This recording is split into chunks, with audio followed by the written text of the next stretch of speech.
Ezra pasal 7 ayat 1-28a. Ezra diberi kuasa oleh raja untuk mengatur kebaktian dalam rumah Allah. Kemudian daripada semuanya itu, pada zaman pemerintahan Artasasta, raja negeri Persia, maka berangkatlah Ezra bin Seraya, bin Azaria, bin Hilkia, bin Salom, bin Sadok, bin Ahitub, bin Amaria, bin Asaria, bin Merayot, bin Serahya, bin Usi, bin Buki, bin Abiswa, bin Penehas, bin Eleazar, bin Harun, yaitu Harun imam kepala. Ezra ini berangkat pulang dari Babel. Ia adalah seorang ahli kitab, mahir dalam Taurat Musa yang diberikan Tuhan Allah Israel, dan raja memberi dia segala yang diingininya, oleh karena tangan Tuhan Allahnya melindungi dia. Juga berangkat pulang ke Yerusalem beberapa rombongan orang Israel dan imam, orang Lewi, penyanyi, penunggu pintu gerbang, dan budak di bait Allah pada tahun ke-7 zaman Raja Artasasta. Lalu tibalah ia di Yerusalem pada bulan ke-5, yakni pada tahun ke-7 zaman raja itu. Tepat pada tanggal 1 bulan pertama, ia memulai perjalanannya pulang dari Babel, dan tepat pada tanggal 1 bulan ke-5, ia tiba di Yerusalem, oleh karena tangan murah Allahnya itu melindungi dia. Sebab Ezra telah bertekad untuk meneliti Taurat Tuhan dan melakukannya serta mengajar ketetapan dan peraturan di antara orang Israel. Inilah salinan surat yang diberikan Raja Artasasta kepada Ezra, imam dan ahli kitab itu, yang ahli dalam perkataan segala perintah dan ketetapan Tuhan bagi orang Israel.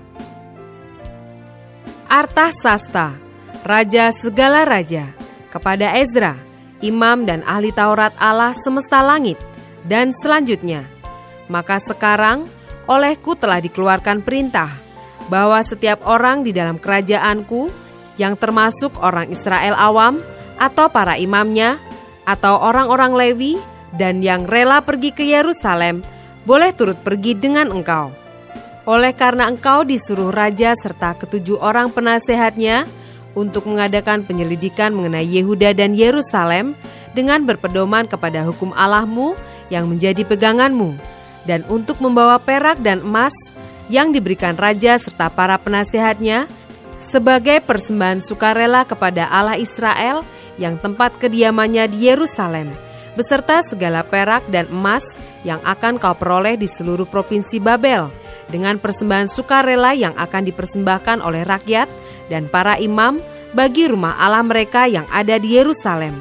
Maka oleh karena itu, haruslah engkau dengan seksama memakai uang itu untuk membeli lembu-lembu jantan, domba-domba jantan, anak-anak domba dengan korban sajiannya dan korban curahannya. Dan haruslah semuanya itu kau persembahkan di atas mezbah di rumah Allahmu yang ada di Yerusalem. Tetapi apa yang dianggap baik olehmu dan oleh saudara-saudaramu untuk diperbuat dengan perak dan emas yang selebihnya, boleh kamu perbuat sesuai dengan kehendak Allahmu. Hanya perlengkapan-perlengkapan yang diserahkan kepadamu untuk ibadah di rumah Allahmu, sampaikanlah itu ke hadapan Allah di Yerusalem.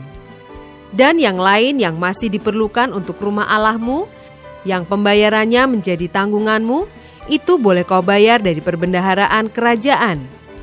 Kemudian aku, Raja Artasasta, telah mengeluarkan perintah kepada semua bendahara di daerah seberang sungai Efrat. Begini, segala yang diminta daripadamu oleh Imam Ezra, ahli Taurat Allah semesta langit, haruslah dilaksanakan dengan seksama, dengan memakai perak sampai jumlah 100 talenta, gandum sampai jumlah 100 kor, anggur sampai jumlah 100 bat, minyak sampai jumlah 100 bat, dan garam tidak terbatas. Segala sesuatu yang berdasarkan perintah Allah semesta langit harus dilaksanakan dengan tekun untuk keperluan rumah Allah semesta langit, supaya jangan pemerintahan raja serta anak-anaknya kena murka.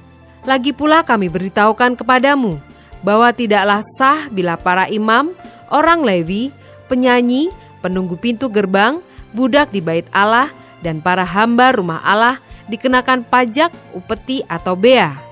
Maka engkau, hai Ezra, angkatlah pemimpin-pemimpin dan hakim-hakim sesuai dengan hikmat Allahmu yang menjadi peganganmu, supaya mereka menghakimi seluruh rakyat yang diam di daerah seberang sungai Efrat, yakni semua orang yang mengetahui hukum Allahmu. Dan orang yang belum mengetahuinya haruslah kau ajar. Setiap orang yang tidak melakukan hukum Allahmu dan hukum raja harus dihukum dengan seksama, baik dengan hukuman mati maupun dengan pembuangan, dengan hukuman denda atau hukuman penjara.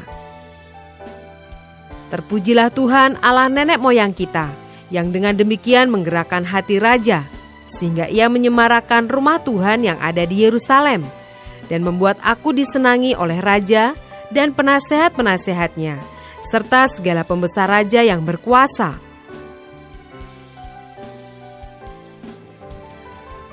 Ayat 28b, persiapan perjalanan. Maka aku menguatkan hatiku, karena tangan Tuhan Allahku melindungi aku, dan aku menghimpunkan dari antara orang Israel beberapa pemimpin untuk berangkat pulang bersama-sama aku.